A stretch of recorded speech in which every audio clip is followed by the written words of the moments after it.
Angelo, the only thing I can tell you, and I did write some of this in my book, is what he told me, because obviously I wasn't there. But he was a very silent kid, Brooklyn, New York, stayed at home, listening to old LPs from the 20s and 30s.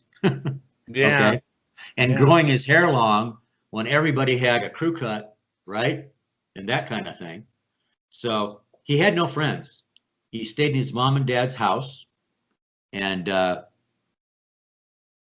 the mother was domineering and tried to tell him what, and the father was sympathetic to him. Let the boy go. Let the boy do what he wants to do. Okay. Yeah. The thing then that took him over, beside his music that he loved, right, and just listen, he's hours a day listening to old LPs. Big sports fan, Brooklyn Dodgers and all that. He knew, he was an encyclopedia, guys. Yeah, you probably already know that. Encyclopedia of who's who in baseball.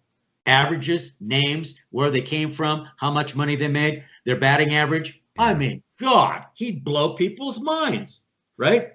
So that was what he did, as he told me when he was growing up. And he'd say all the other little boys laughed at me because I was different. And he had a hard childhood, guys. He had a hard childhood. It sounds like it. I'm sorry, Vince, to interrupt you. Go ahead. I forgot what I was going to ask now, Angelo. I'm sorry. I'll tell you what, Stephen, you just mentioned something that Vince could pick up on. You talk about, growing up around the other boys. Tiny did talk about his boy experience. Vince, do you know that story? Yeah, I got to tell you again, man. I can't. I got the book is right outside my office. The Troubadour book, man. That was something that the author of the book really got into, and not in a derogatory, bad way. I mean, this guy was not at all, mean to Tiny, like at all. If he was, I wouldn't have read the book. I could tell you right now. Good. But yeah, he talks about that one experience Tiny had where he had feelings towards another guy, and it like really, really haunted him, and it really, really affected his life. I was fascinated by reading that part of the story. Yeah. Yeah, and Tiny told me that story one time, and I'll never forget it. I picked him up after a gig. We went to a hotel. It was snowing like hell, and it was like 3 a.m, and we were sitting in front of the hotel till 7 or 8 o'clock the next morning. He was so sad and sickened by this. I don't know the proper word, but he was like questioning himself, and he told me all about it. He says he's never told anybody else and all that kind of thing, and we went back and forth. And then, surprisingly enough, and Vince, you probably know, he let it out. Howard Stern got it out of him on the show live. Yeah. And then after the show, Tiny hated himself for giving it up. But see, he can't lie. Stern knows how to direct an interview. Well, Mr. Plym, let me ask you this. Knowing him as closely as you did and being a good friend, like, why do you think that haunted him so? Because of his spirituality and reading the Bible verse by verse all the time. Wow. And that's against God's law. Yeah, because it devastated him. Oh, it killed him. I mean, that was his biggest cross to bear, I guess, in all the years I known him. And he didn't tell me that till like way later, as I was managing him, But then he lets it out on the Stern show, but Stern just kept pressing and pressing, not in a mean way. Stern knew how to get through to Tiny Tim. He did. Yeah. And finally, Tiny admitted it on the air, and man, it killed him afterward. Man, if you remember on the Stern show, I'll never forget one of the one of the moments where, you know, they had a good relationship and they had a good chemistry and they both respected each other very much. And you knew Howard was a Stern growing up. And, you know, of course, Tiny with Mr. Stern and Miss Robin and all that stuff. Yeah. But there was one episode, and I'm sure you know what I'm talking about, Mr. Plym, where Stern was kind of like poking and making fun of God. And Tiny like went off the rails, like off the fucking rail. Dead serious. His tone changed, the show changed, and I knew right then and there, bro, this is not shtick. Like, that's serious stuff to him. Yeah, you're so right, because you can do anything with Tiny, like we've discussed, and he'll go on and on with you, except for that. Yeah. Except for the good. He was such a dichotomy, Stephen. He was I know. You know, he was absolutely devout. That's been known for a long time. What's also been known for ages and ages. And anybody who knows Tiny Tim, he was also a walking horn dog. Oh God, yeah. You know, and he admitted it. And that was, like you said, Angelo. Dichotomy is the word. Horn dog, horny, has to have it, but yet is sorry after he does it and goes and prays forever. Let me tell you a story, guys. Before you tell your story, I have to ask you a question. Sure. There's a guy in your book. I've got to ask you, Stephen, about Mr. Vincenti. I knew that was coming. Talk to me about Mr. Vincenti. Okay, and a paisan, Vin. Yeah, I know. And can I tell you something? I used a different name so I didn't get sued, okay? There you go. But he was Italian, no offense. I take none, I'm good. Good. What are you going to tell me? Tiny had mob connections now? Is that what you're going to tell me? Oh, a lot of them tried to come into his life, but no, this was at a club. Long story short, it was at a club. And, you know, Tiny was a horn dog. And there were these two beautiful twins that worked at the club. And I mean, on the scale of 1 to 10, they were a 20, okay? Really hot, okay? And they were making overtures to Tiny and stuff. And Tiny's flirting, and he's all excited. And he'd come to me after a show, Mr. Wow, I think these wonderful women love me. Oh, my God, what am I going to do? Anyway, the night progresses, and they come to him and they say, we're both going to do you tonight.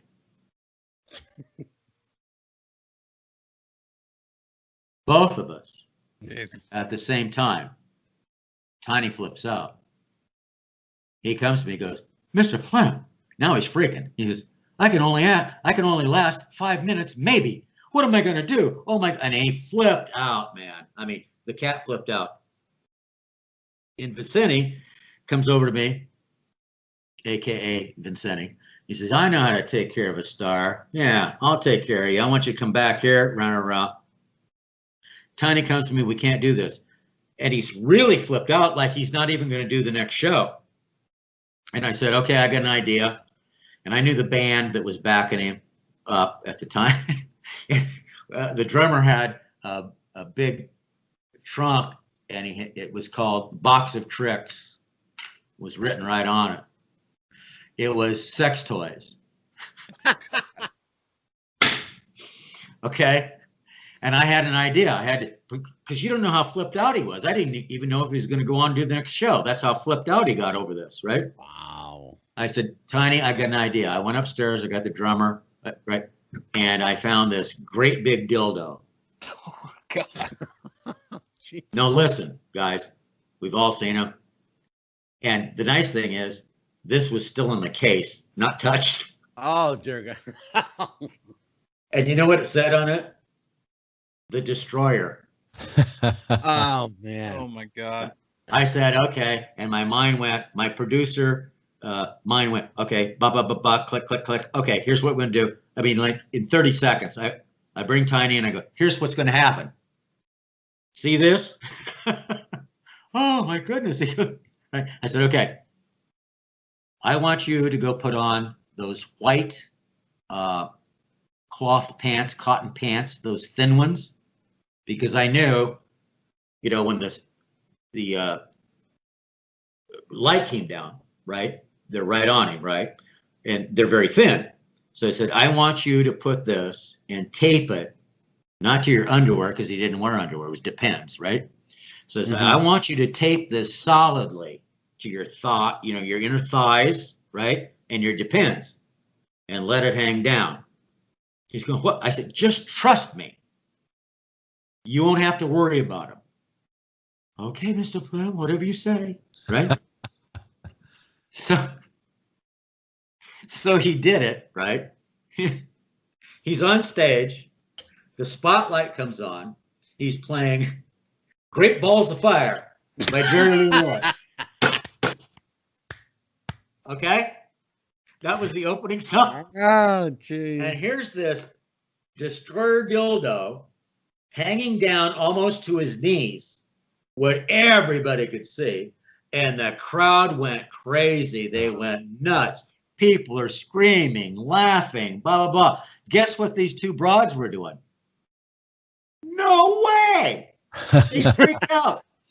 One of them I watched was carrying, like the tray of food and shit. She dropped it, right? They went to Mr. Vincenti. They said, are you out of your mind? Ain't no way. Blah, blah, blah, blah, blah, blah. That's what Tiny. Oh, and by the way, the kicker is he's singing the song Great Balls of Fire, and the dildo falls out of his Depends, slides down his leg, and onto the stage. Oh.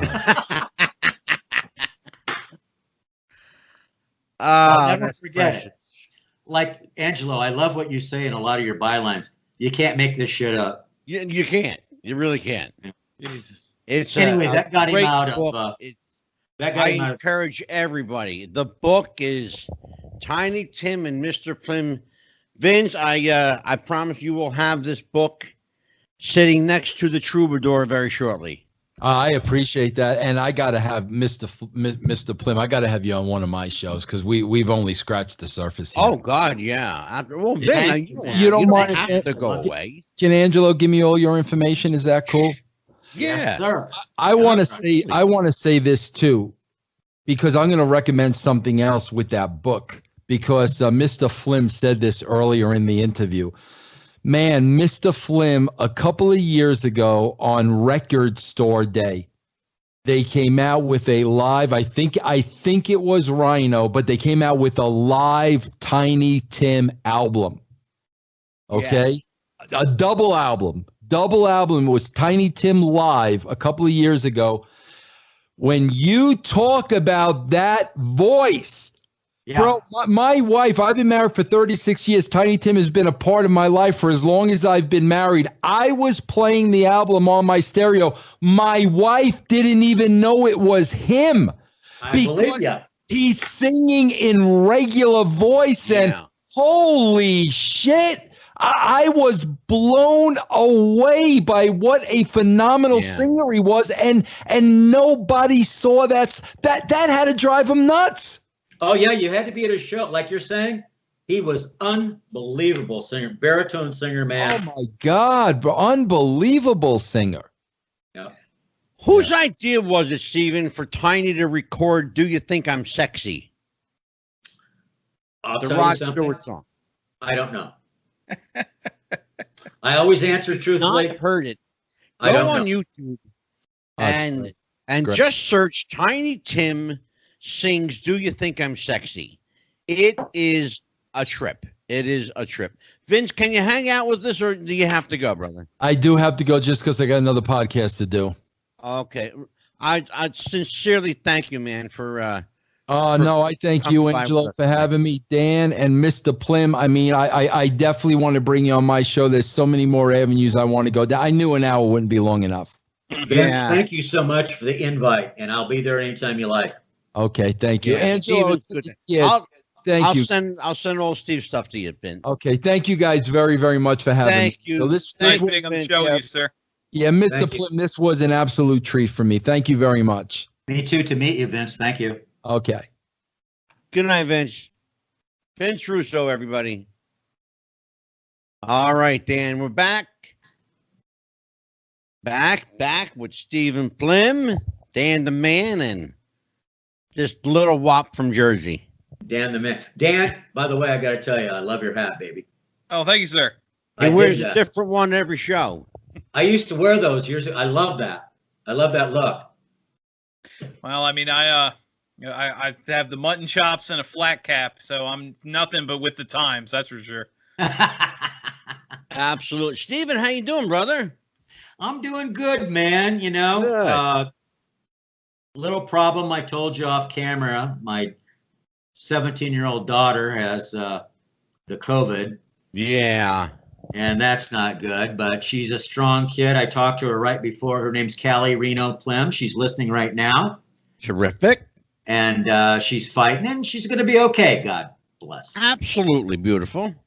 Well, I'll tell you what. I wanted Vince Russo on the show. He asked me. He's the reason. Basically, Vince is the reason that I had you on. I'll tell you why. He's a huge Tiny Tim fan. I can tell that, man. That's great. Oh God, yeah, huge Tiny Tim fan. And when we talked, I said, I know somebody, and I didn't tell him who. I didn't tip my hat. You never. A good promoter never tips his hat. So unless you're Dan, then you have a lot of hats to tip. But here you go. Here comes another one. There you go. Hot Dan. Oh man. So I didn't tell Vince. I said, if I can get somebody who knew Tiny Tim, will you come on the show and you can have at it? You can ask them anything you want. He said, if you get somebody who knew Tiny Tim, I'll stay and I'll show you the clip. He goes, I'll talk for 5 hours about Tiny Tim. Wow. And then when I confronted him on it, he says, I'll give you an hour.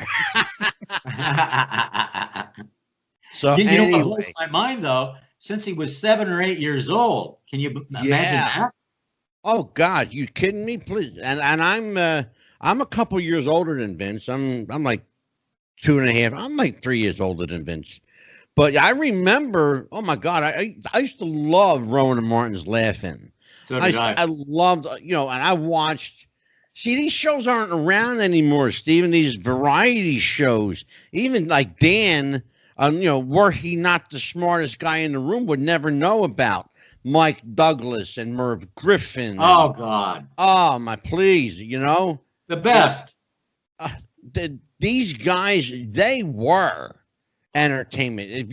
If you were on the Mike Douglas show, and, you're seen by 15, 20 million people at a time, mm-hmm. Your stardom was instantaneously guaranteed. It was like doing a shot with Johnny. You only had 3 stations. You only had 3 stations, really. Yeah, exactly, Stephen. You had ABC, NBC, CBS. That was it.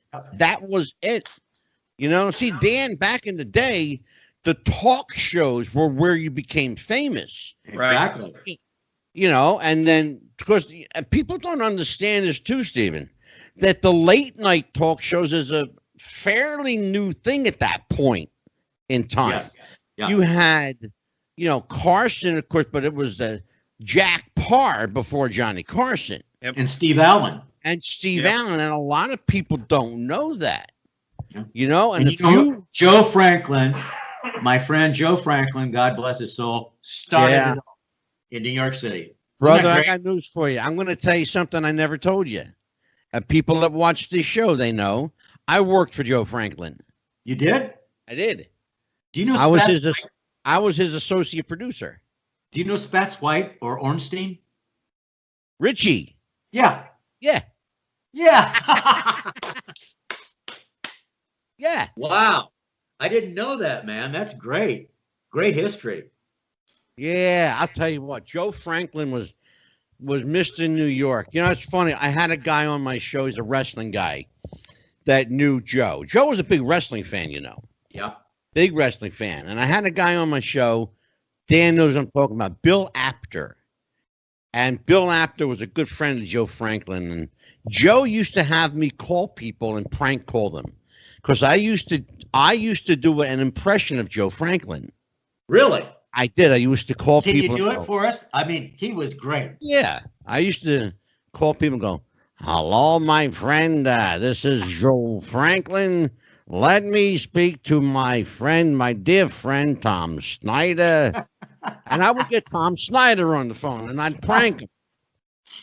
Oh, yeah, I would do that with people. I'd get like, I would get, here's one, like you call an upcoming guest, call them at the hotel and tell them their appearance has been canceled till tomorrow. And they have to spend another night at the hotel. You're a killer. Oh, bro. I'm telling you. Franklin, man. Dan, this is the Steve Plym is the last of the old time. I'm saying the old time managers, agents. You are a dying breed, brother. Guys that they don't look like you, they don't sound like you, they certainly don't have your work ethic. That's the biggest thing missing now in entertainment management. I guess they call me an anachronism, something from the past still living today.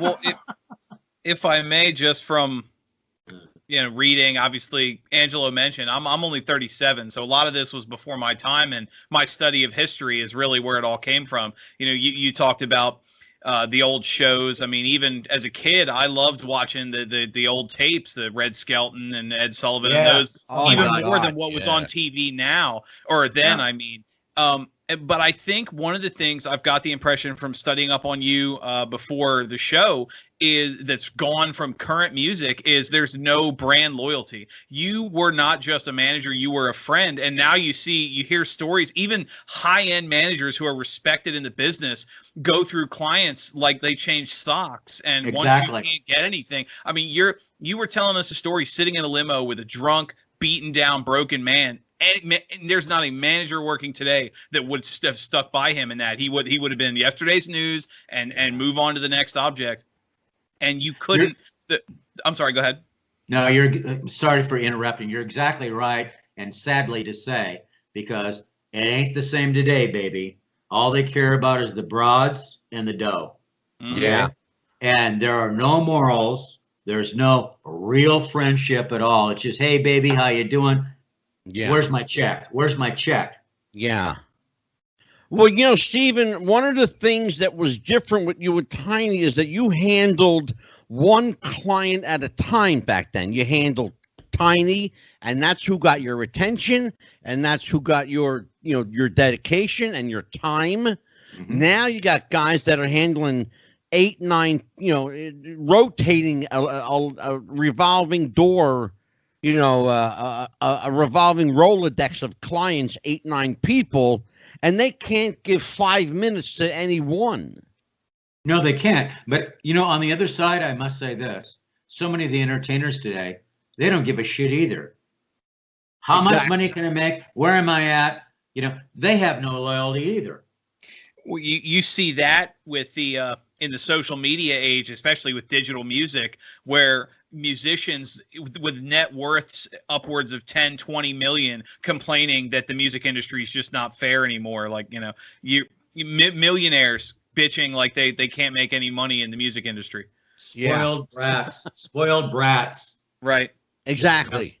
And they think they paid their dues. No, they didn't. Not like we did in the old days. You know what I mean? Yep. Yeah. There was loyalty. There was friendship. There was camaraderie. Everybody had dinner together. Everybody knew each other's family. Yeah. You didn't leave. Absolutely. That'd be like screwing over your own sister. So you stayed together. Did you have fights and problems? Yes, but you stayed together.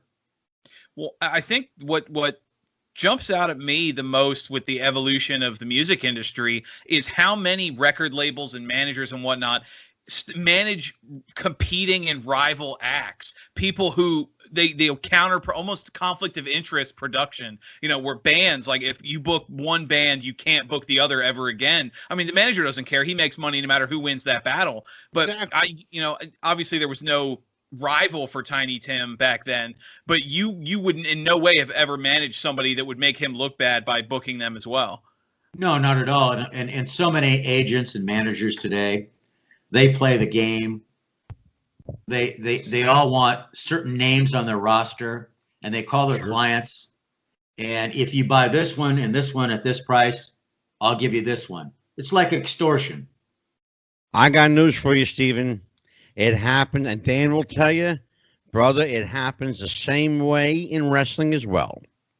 Exactly the same way in wrestling.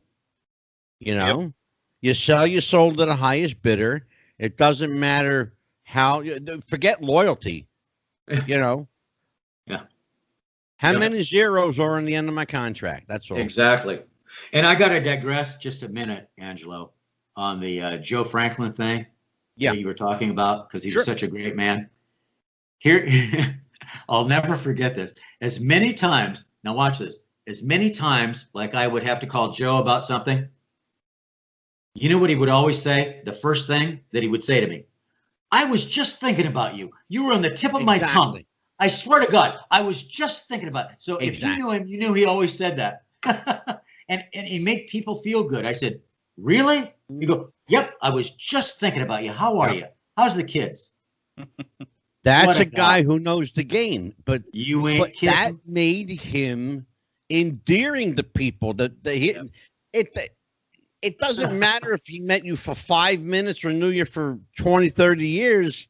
It didn't matter. He was the same with a stranger as he was with a guy who he knew his entire career. Right. You know, and he used to tell me too. He says, I used to ride around in Manhattan for hours with Tiny Tim in a limo, just talking about music. Yeah. Just talking about music and artists and life. You know, he loved Tiny. Oh yeah, he did too. He was a great man. In fact, I sent you. I actually sent you a clip of Tiny on the Joe Franklin show. I got it. You got it on your Facebook? Yeah, and thank you very much. You're quite welcome.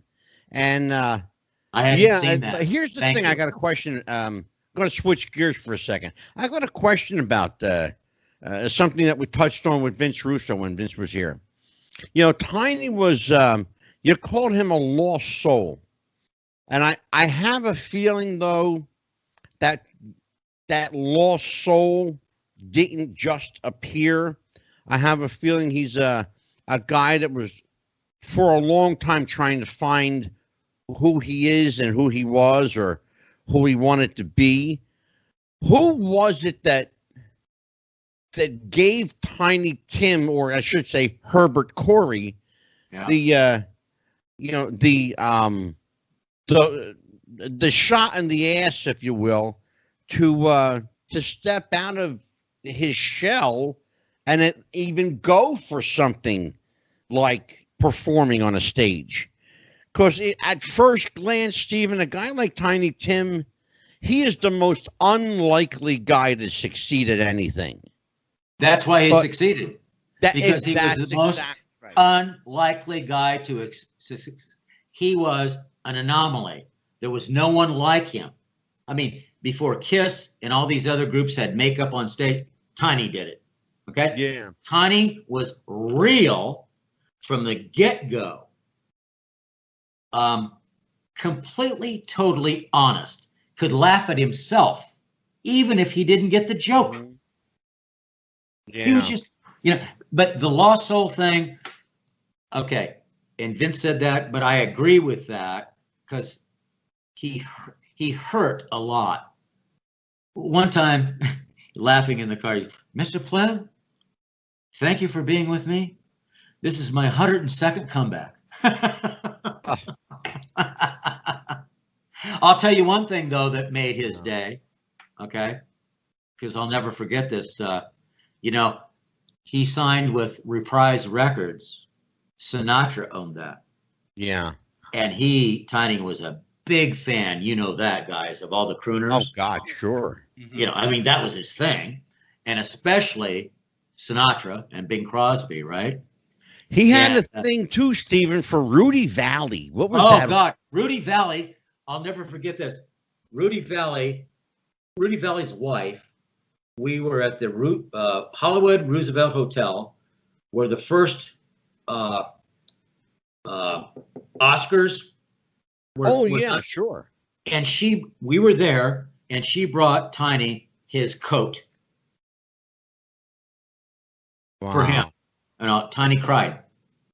Wow. Right. And we were in the Hollywood Roosevelt Hotel, where the first Oscars were performed with all the pictures around, and we're standing there. I got chills. I mean, I got chills, man. That's wild. But I was going to say, one of the biggest highlights, because he was telling me one time when he signed to Reprise Records, Sinatra owned it. I said, now we're just talking, over drinks. And I said, did you ever meet Frank Sinatra? He said, oh, yes. I said, well, God, tell me about it. I want to hear about that. I love Sinatra. Jesus Christ. He goes, well, Mr. Plym, here's how it happened. We're in the same room in the studio. And I walk up to Mr. Sinatra and I say, oh, Mr. Sinatra, I love you. I used to watch you with all the Bobby Soxers, all the girls fawning over you, killing you. Oh, my God, you were so unbelievable. And Tiny went on and on and on. And when he got done, he goes, Mr. Plym, Mr. Sinatra looked at me, put his hand on my shoulder and said, Tiny, those were the fucking days, and walked off. Good, Dan. Is that good? That's great stories. Tiny, Speaking of those were the fucking days, and just walked off. Classic Sinatra, brother. Classic Sinatra, baby. And Tiny laughed and laughed and laughed as he said that closing line. That guy invented cool. Oh God, yeah. Speaking of, you were going kind of behind the scenes a little bit. What? Obviously, you always get into the soul of a musician by their choice of music. What kind of albums, records, music? What kind of stuff did Tiny Tim listen to when he wasn't like? What was his go-to? Very easy question, and thank you. Only old stuff, man. He didn't like anything new at all. He respected everybody. Yeah. Every artist, Rod Stewart, the Beatles, and all that. Okay. He was into the genre of the 20s and 30s and vaudeville. Russ Columbo, and all those guys. Oh my God, here's a name. Wow. And that's what he did on stage. To mix it in on his show, he would put in some, relevant people at the time, you know what I mean? But he'd do it his own way, Right. But to answer your question specifically, all the old artists from the 20s and 30s, he loved them, and that's what he lived. And that's what he did on stage. Amazing. And he was wonderful at it, Now, I am curious as a music lover myself, his voice, and I'll fight to the death over this. Vinyl is the best way to listen to music. His voice, something about it. It was like it was made for vinyl. I've heard him on CD. I've heard him on radio. Was that a purposeful choice, or is that just because of how good his music was that it just had that natural? Almost, if that question makes any sense, like his voice seems purposefully made for vinyl. Absolutely. Well, I think so too, because he's an old school guy, and he fit right in, and he loved that shit. Yeah.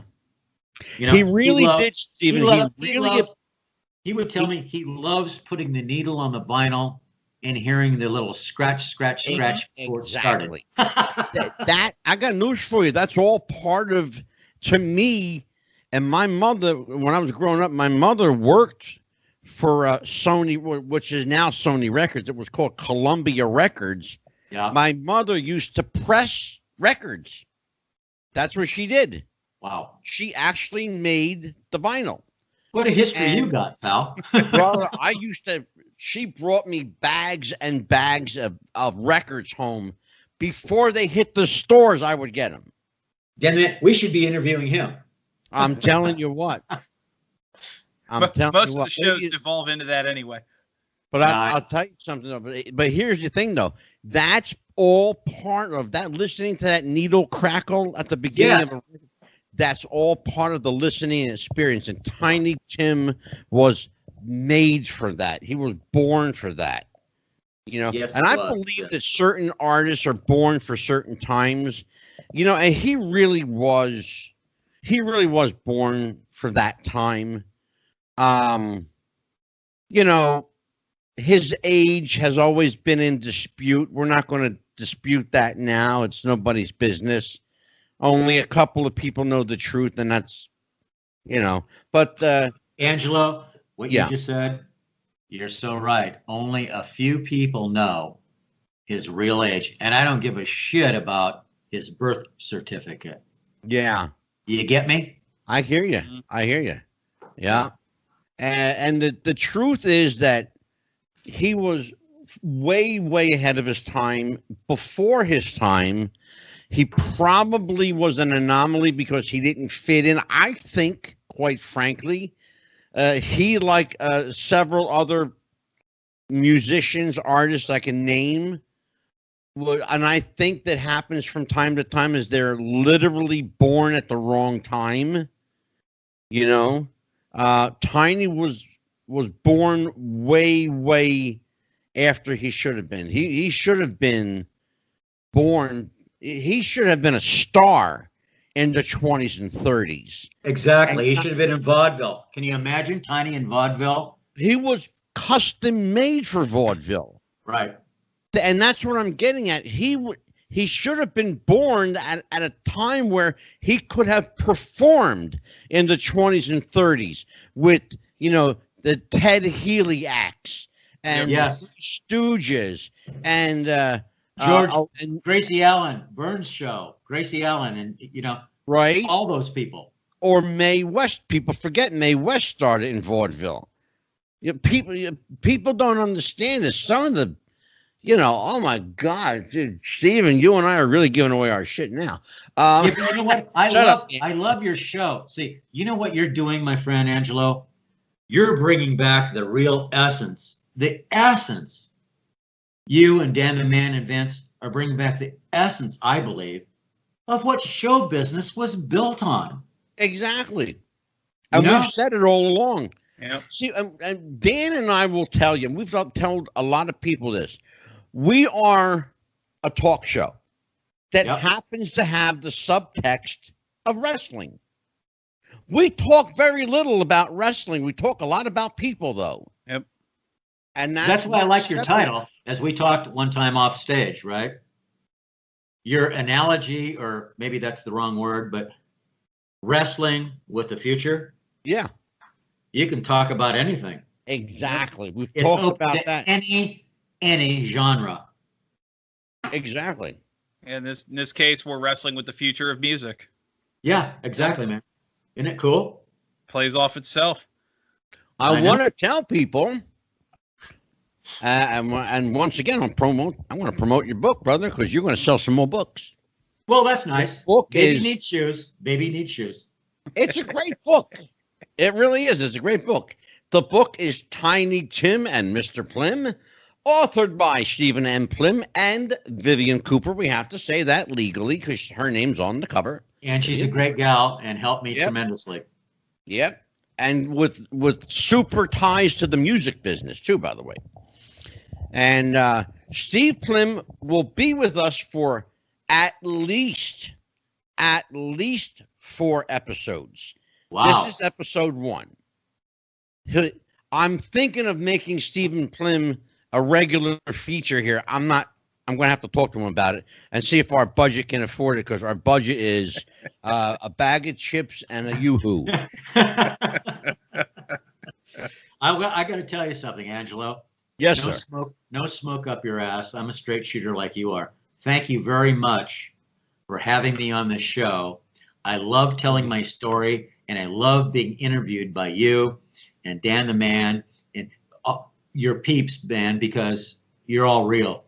Yeah. You're all real cats, and I dig it. We keep it real around here. We really do, Steve. And I'll tell you what, and I'm going to tell you what, I'm going to hook you up with Vince Russo. He is, like I said, he's a super Tiny Tim fan. He gave us an hour tonight, but Stephen, that's really not enough time to delve into Tiny Tim as a person, as a guy you knew, and we barely scratched the surface tonight.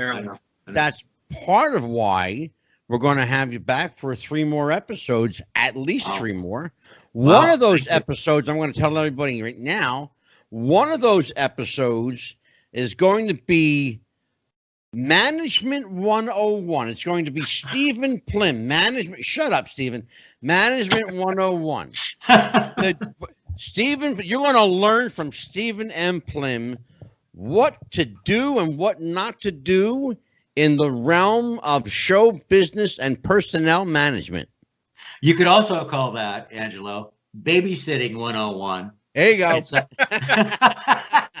And psychiatry Exactly. 101, okay? Stephen, that's a great segue, too. How much holding of the hand did you have to do with Tiny? Did you have to hold his hand a lot? Because he seemed like just a big, lovable kid. But Literally, like no. innocent. Psychologically, look, I had so many unbelievable conversations. He's so deep, so complex, man. I ain't shitting you, right? And sometimes when he would get down, and I could tell, I used to sit and tell him, I said, Tiny, listen to me. Listen to me. He goes, I'm a failure. I'm going down. I'm not the big star I used to be. Oh my God. And all this shit, right? And I'd say, let me ask you a question. When you walk in a restaurant, and I've been with you for the years, who comes up to you, gives you the first table? Who comes up to you and kisses your butt? How many people come and surround the table and watch your autograph? Do you think they do that to normal people? You're blessed. You're blessed. Look at what you have. None of us civilians have that. Right. You have that because you're Tiny Tim and you made an impression and a mark on people's lives and they want to touch you. They want to feel you. Hi, I watched you and Carson being married to Miss Vicky. Oh my God. Oh my God. They'd stand in line, man. When we were like at the Plaza Hotel, okay? Trump's place, right? Yeah. The famous Oak Room, right? Yeah. We'd be sitting there having drinks, right? Hoity-toity, right? When Broadway shows would get out, here's all these people, rich people, tuxes, gowns, everything, right? They're coming into the Oak Room, standing in line like children to touch him, to get his autograph, to say, and they all say the same thing, I saw you married on the Tonight Show. Oh my God, you're wonderful. Where's Miss Vicky? Blah, blah, blah, blah. They all asked the same questions. They didn't know that, of course, but they all did. And Tiny and I used to, and when it would be over, Tiny would say, and it was so apropos, Tiny would say, Mr. Plym, isn't this unbelievable? All these rich people in tuxes after the Broadway shows come and stand in line like children to get my autograph. Yet they won't pay $20 to come to my show. You know what? That's really interesting he too. Was so right. You dig it? He had it, man. He had the handle on it. Right? They're too proud to buy a ticket to watch Tiny Tim, but boy, did they line up and want a free autograph and a picture. Hypocrites. Oh, fuck them. That's crazy. But Tiny got it. See, he got it. Well, I'll tell you what, we will at this point end part 1 of Stephen M. Plym. Before we do, we will thank our sponsor, Daniel. Yes, sir. So let's thank our friends at Manscaped. Well, I mean, we had a fun conversation today talking about Tiny Tim and his, I guess if you want to be at home, you can take care of your own Tiny Tim with our friends at Manscaped.com. Manscaped is the world's leading producer of Manscaped products, including now the Lawnmower 3.0, as well as their odorizers and the ball spray, which I personally love. You can use the promo code Wrestling Future for 20% off your any purchase. 20% off for code Wrestling Future. Manscaped.com. That's Manscaped.com and Wrestling Future. Your balls will thank you. Will thank you. Beautiful. Stephen Plym, thank you, my friend. You are have fast become a very close friend. You are my twin brother from a different mother. We have very interesting conversations, and I'm going to leave it at that. Well, I got to say this in closing, guys. Dan the Man and Angelo, I want to sincerely thank you for having me here. This is a joy to talk about my book and Tiny Tim. I mean, I loved him. He was my great friend. And thank you so much for having me. And I look forward to being back on your show whenever you want me. You will be back probably in 2 weeks. Well, is when you are next slated to appear. Okay, I'm with you, baby. Sounds On good. behalf of Stephen Plym and Tiny Tim, on behalf of Dan the Man, I'm Angelo DeCipio. Thanks for joining us and happy wrestling, everybody. We'll see you next time. Bye-bye. Thank you, guys.